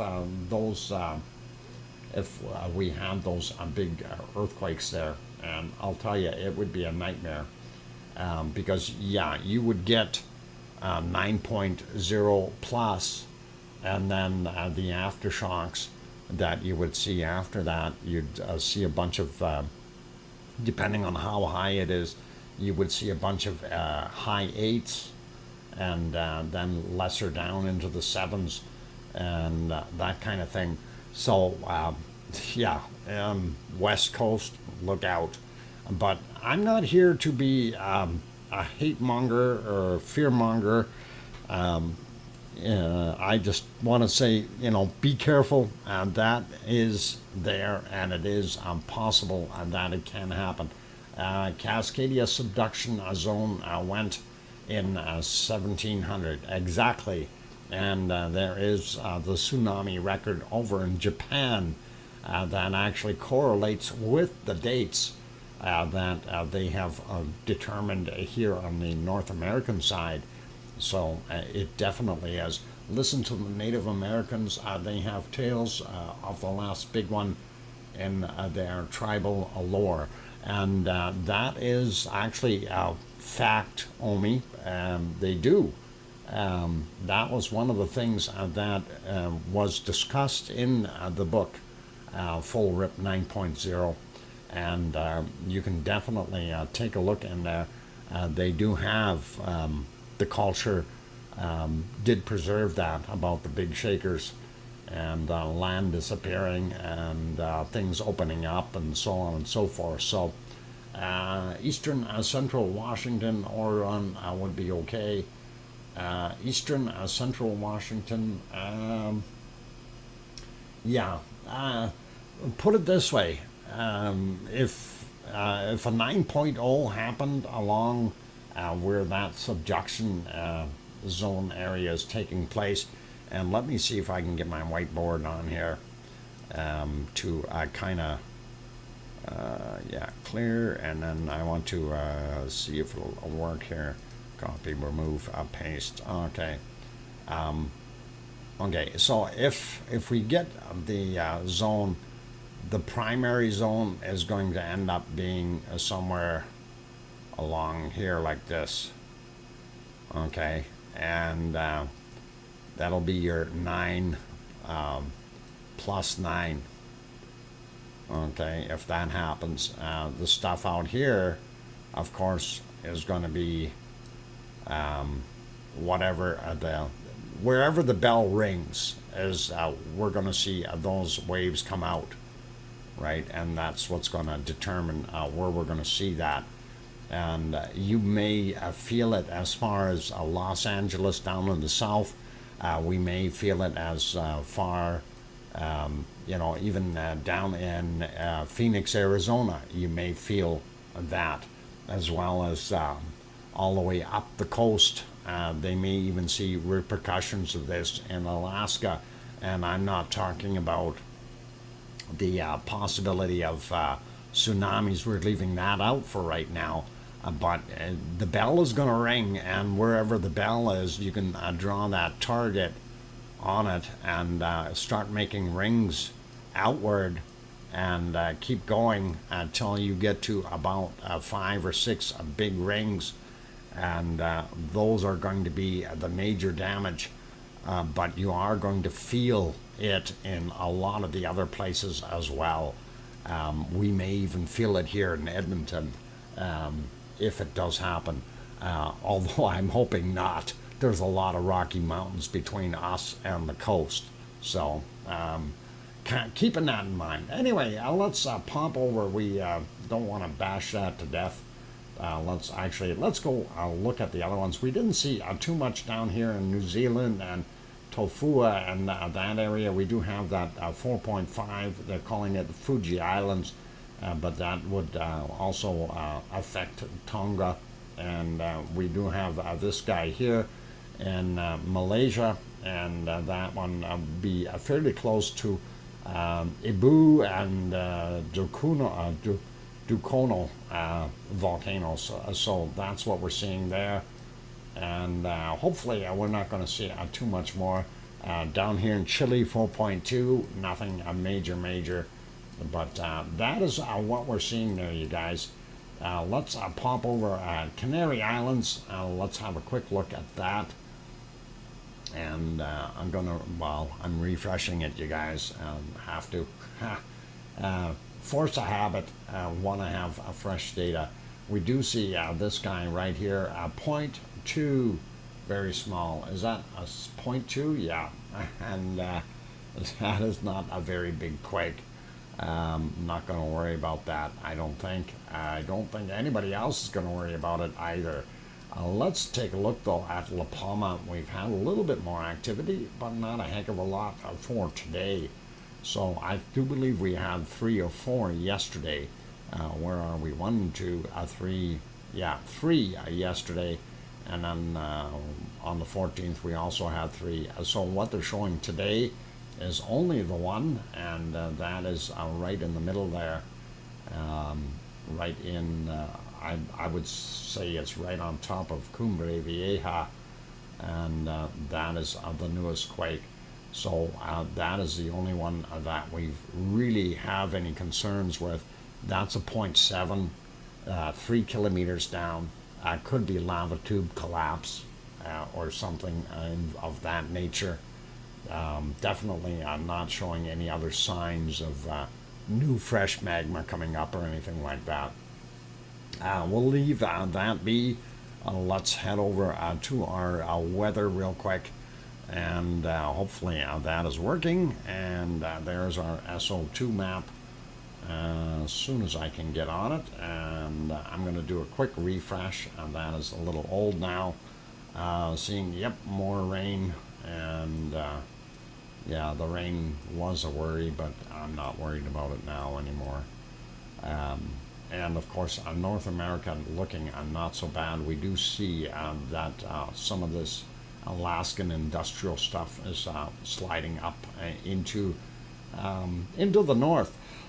And in turn, they are getting some of the Kamchatka stuff curling up and ending up right here in the Aleutian Islands. So not anything major. Mexico still doing its thing, of course, back into the Pacific, keeping the Gulf clear, which is really nice. We do see a bunch of spotty stuff here throughout the United States. Very hot in some places. We'll get to that soon. There's Guatemala, of course, and Fuego doing its thing. We also have our friends here in Nicaragua, and I don't know if they have on that camera, do they show anything? This is Messiah, and that is just really not showing. Yeah, Messiah, as I said, it was raining there, and that's what I was looking at earlier. And I'm surprised we did get a picture out of it. But anyway, it's dumping off a bunch of SO2. Nothing coming from the Galapagos Islands. And heading down, we still have our friend down here in Costa Rica doing its thing. As we head further south, Colombia still has its active volcanoes. Same as Ecuador, and we go down to Chile. We do know that Sabancaya is still active, making a little bit of that, but we have a lot of other industrial pollution coming out there as well, sliding off into the Atlantic. Sliding down here a little bit, we're sliding everywhere. Anyway, New Zealand, right where that camera is, or right beside it, that would be where Ruapehu is, and that is not producing any SO2. This plume here is from White Isle Volcano, definitely still off-gassing. This is Tofua out here in Tonga, and not, I don't know if there's any gas coming from Hunga Ha'apai yet mixed in with this, but I'm assuming there would be. Yasur, we know Yasur is still doing its thing. We'll give it a quick whirl and take a look and see. I wish they would mount that camera straight, but I guess this is the way they have it. So Yasur definitely doing its thing, and they do have those cloudy conditions there as well. That's something that we mentioned before. Yesterday, as an example, we have a lot of cloud happening in there because of those storms locally.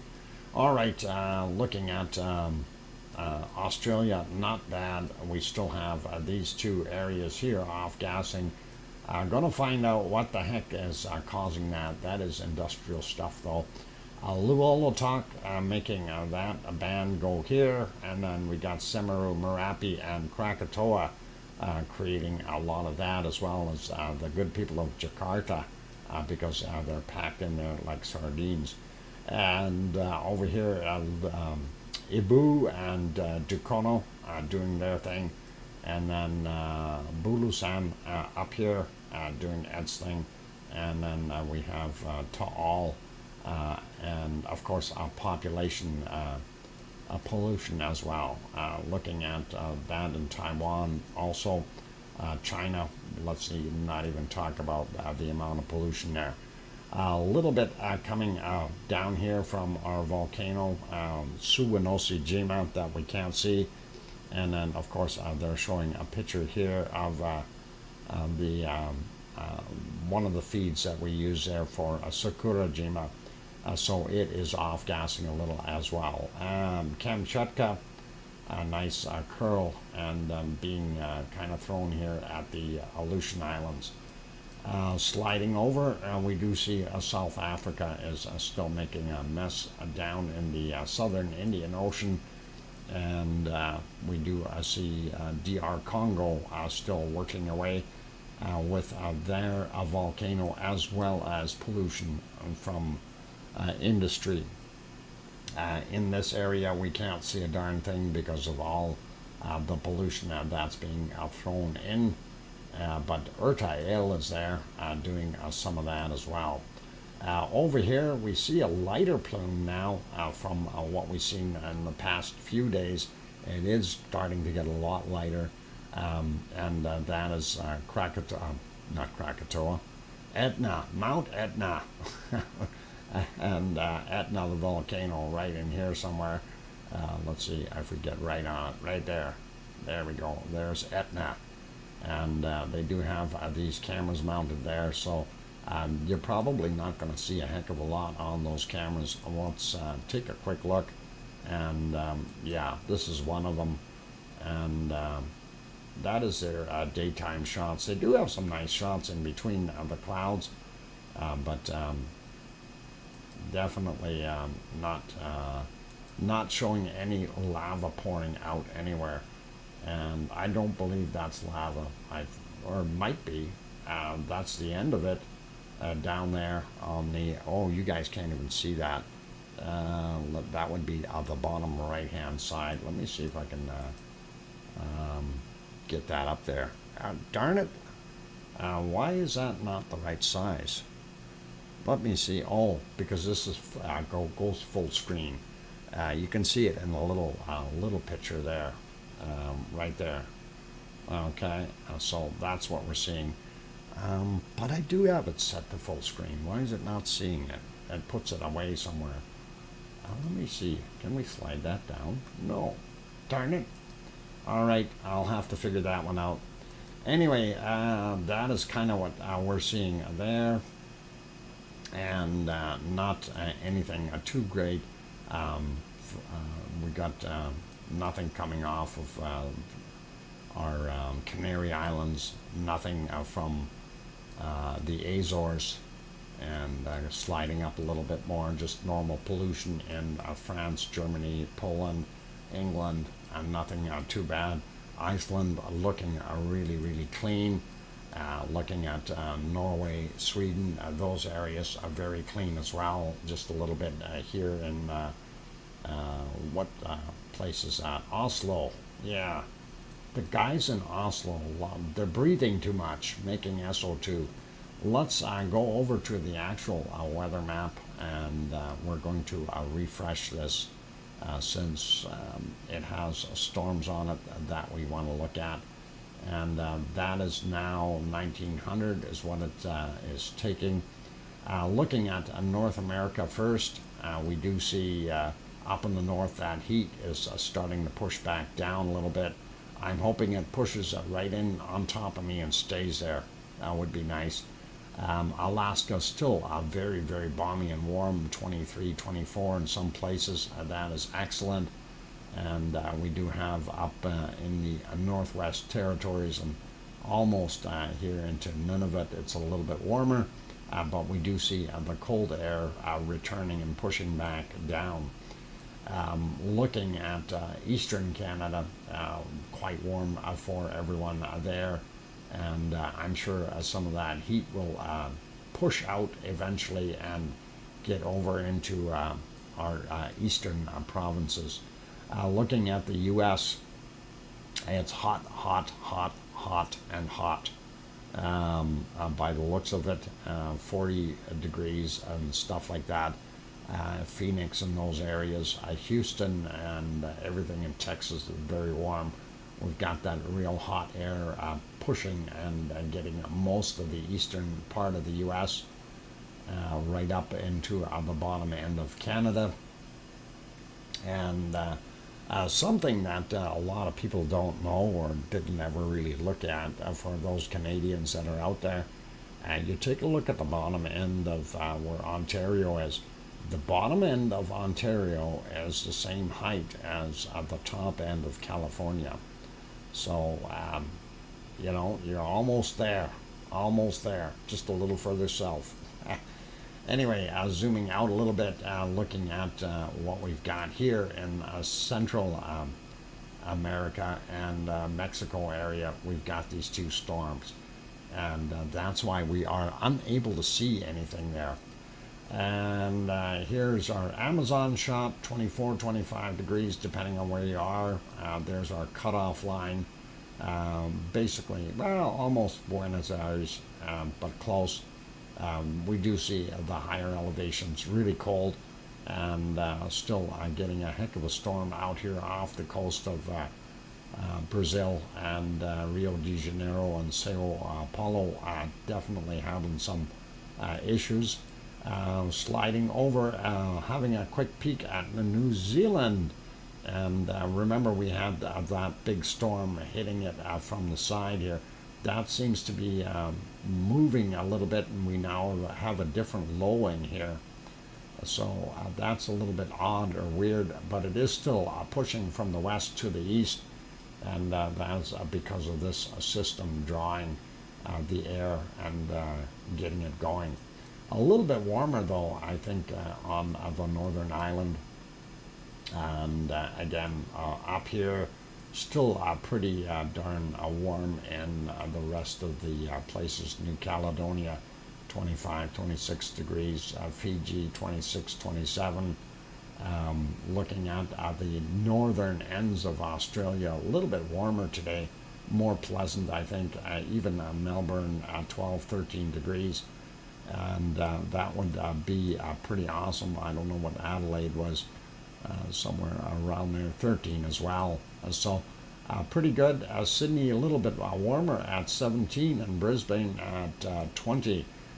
We see down here Tasmania, and for those who wonder, though, why I always talk about Tasmania or bring it up to make sure I give you the weather, is I've been following a series where there's what's he call himself, Tassie Boys, and guy goes out gold panning and digging for gold in some of those places, and sometimes he makes a heck of a lot of money going into some of those rivers, and the guy's got a great channel, YouTube channel, doing a wonderful thing. So pretty awesome, pretty cool, you guys. And of course, on New Zealand, we did see those storms pushing in that way. Moving up here a little bit, Tony Flabby isn't here today. I'll bet you dollars to donuts it's 28 degrees in Bangkok. Look, 28 degrees in Bangkok. And I bet you if somebody puts up exclamation weather and then type in Bangkok, see what the humidity level is. I am betting it is 86%. So somebody give it a quick shot there and see where we're at. So please, that would be hilarious to see. So type in weather for Bangkok. So B-A bang and then K-O-K. That would be cool. All right. Anyway, while you're doing that, let's see. Thanks, Leo. And Oh, it's showing 85 degrees, 29 Celsius. Oh, I was off. I'm off. It's only 83%. They're not sweating so much there today. And thanks, guys. Yeah, we got it enough. Sweden, you can get a little bit more general or specific, Gura, if you want, with putting in a location, a town near you. Anyway, central area there, looking pretty good, and I think we've covered majority of this. And of course, we do want to pop in here and just take a look.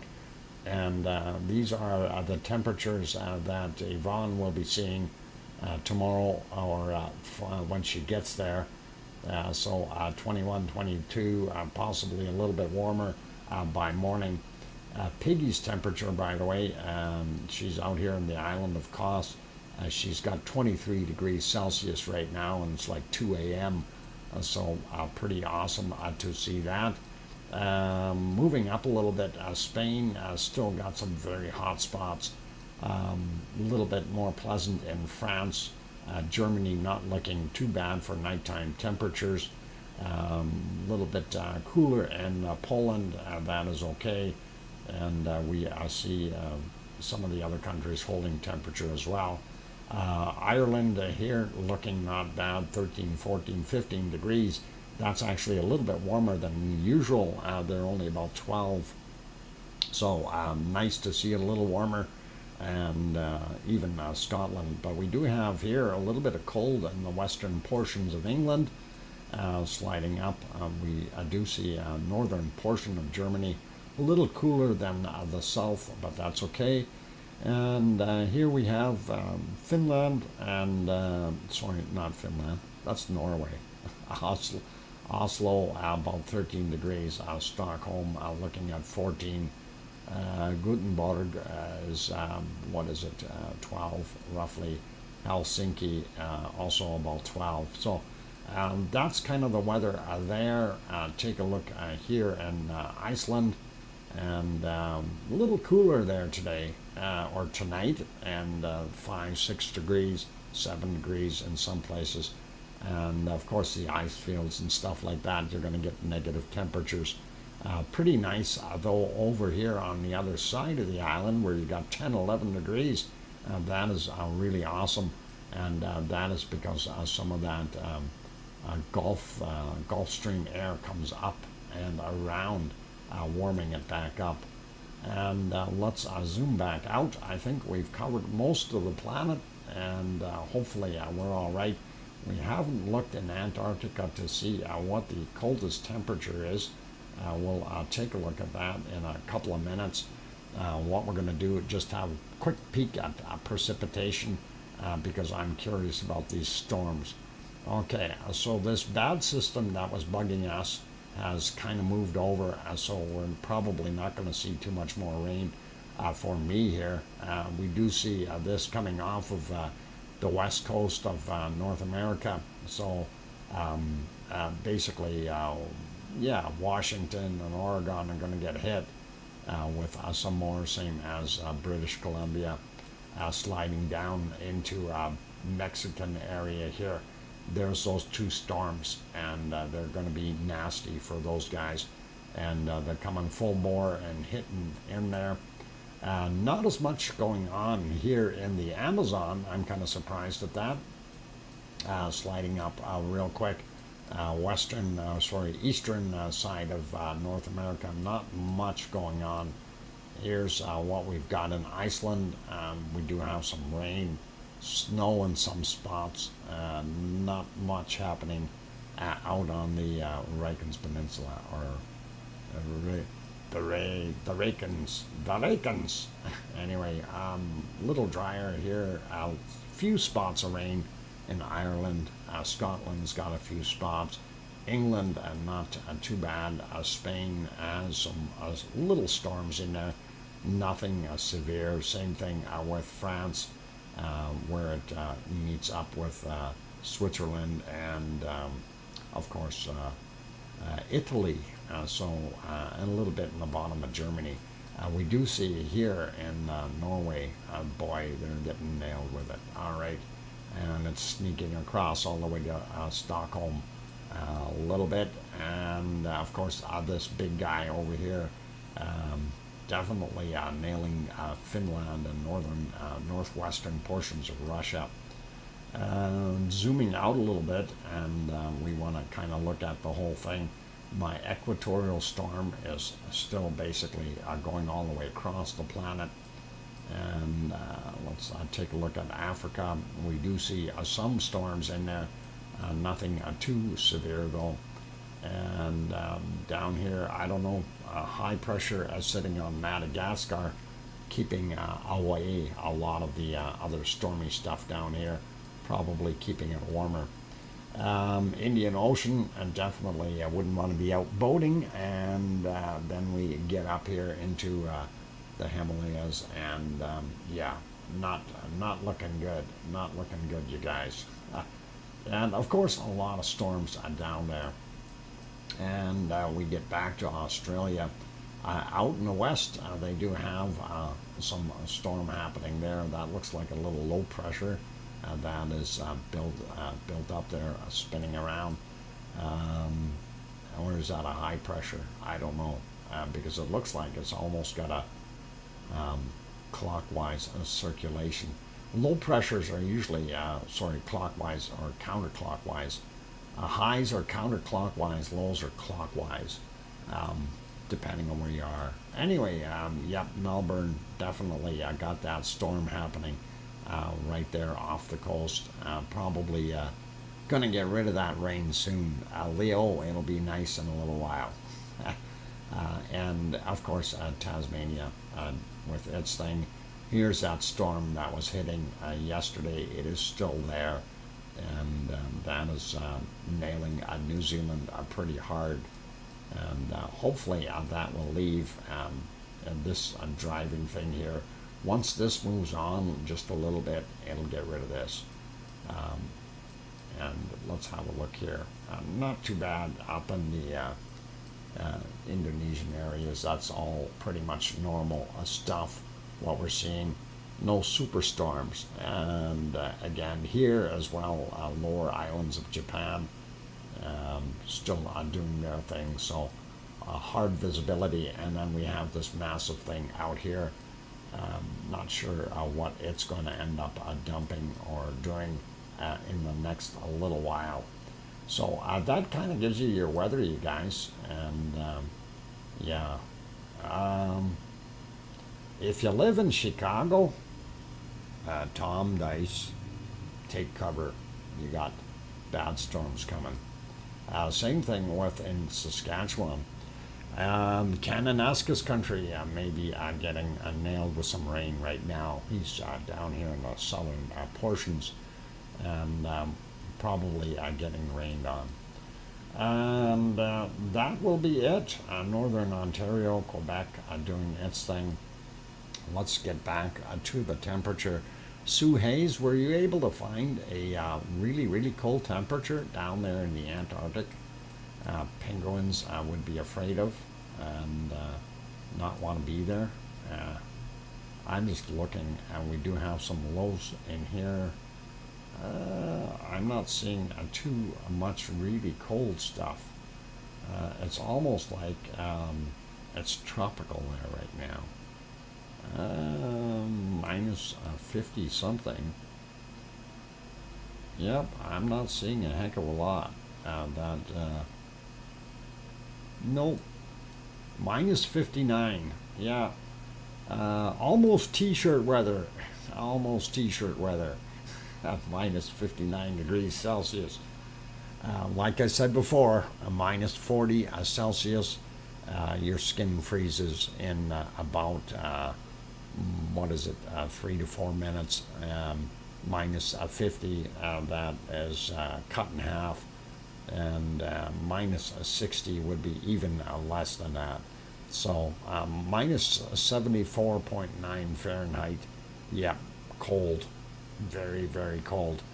All right, you guys, that is it for today. And we are not seeing any lava flows from wonderful Mount Etna anymore, so we'll have to leave our stream on a friendlier thought here, and I am going to put Iceland back on, and that is how we will wrap things up today.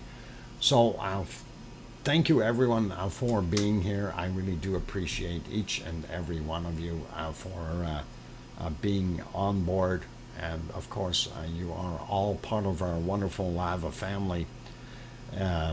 Big thank you goes out to our members, of course, all the people in green in here, the membership, which helps out with their monthly contribution of $2.99, and it does help you guys, and that is great support. And also a big thank you to Metal Omi 54 for her wonderful super chat, as well as Xwanka for his super chat. Thank you guys, do appreciate that. And I'll also want to say thank you to my moderators, Arizona Snowman, C&D Boy, and Lucas Snow.